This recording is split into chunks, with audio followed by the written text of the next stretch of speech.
tools really sharp is one of the most important skills in woodworking, but it's often misunderstood, and I think people have a really tough time mastering it. There's a lot of misinformation out there. I think, honestly, in the big worry about it being out of square. I've got my second point of contact here, which makes setting it up really easy. And there we go. We can sharpen a tiny little chisel like that. That's not something you've ever been able to do before. In fact, look at this. This is my first ever skew chisel I bought.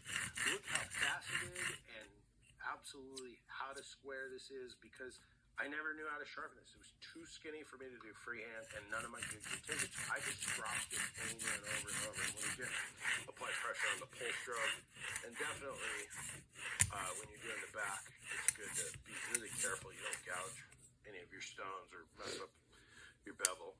But this is pretty flat, so I feel good about it. All right, now let's do our strop.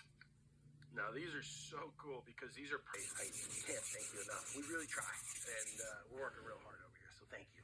And you guys stay safe in the shop. Have a wonderful day. Return overly stropping. It was really great, and he used this tester scale that tells you exactly how sharp a blade is. And that has unlocked a lot of answers for us. It's given us the opportunity to really find out what is sharp. What is the best sharpening system? So tell us, what is sharp? So basically, if you can change and effortlessly cut printing paper, or if you can shave nice and cleanly without that shedding your skin, it's probably sharp enough for woodworking. And for that, you can adjust a plane blade many degrees.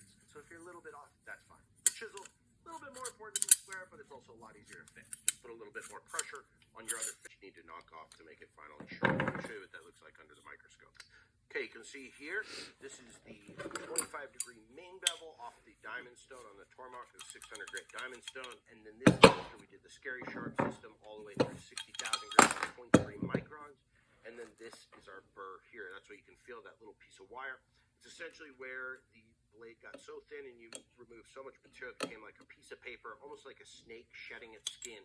That's what's falling off. And that's what you need to remove to make your blade finally strop. Then, once you've gone through all of your grip all the way up before you drop, if that is what you're going to do, you then take it out of your honey guide, or if you're doing freehand, flip it over and do the back on the highest grip. Typically, when you get a new cutting edge, whether it's a plane blade or a chisel, you want to lap the back. Once you lap the back, and with a chisel, I like to go about an inch, as deep as you're really ever going to cut. I think an inch is as far as you need to go. Some people like to do the whole back. That's up to you, but it's a lot more work. With a plane blade, you can either lap the back or use the ruler trick, which I believe is created by David Chatsworth. I know Rob Cosman likes to do it, but it's where you use a very small, thin piece of metal, a shim or a ruler, and you just do the very tip. Because on a plane blade, that's all that matters. It's a great little shortcut.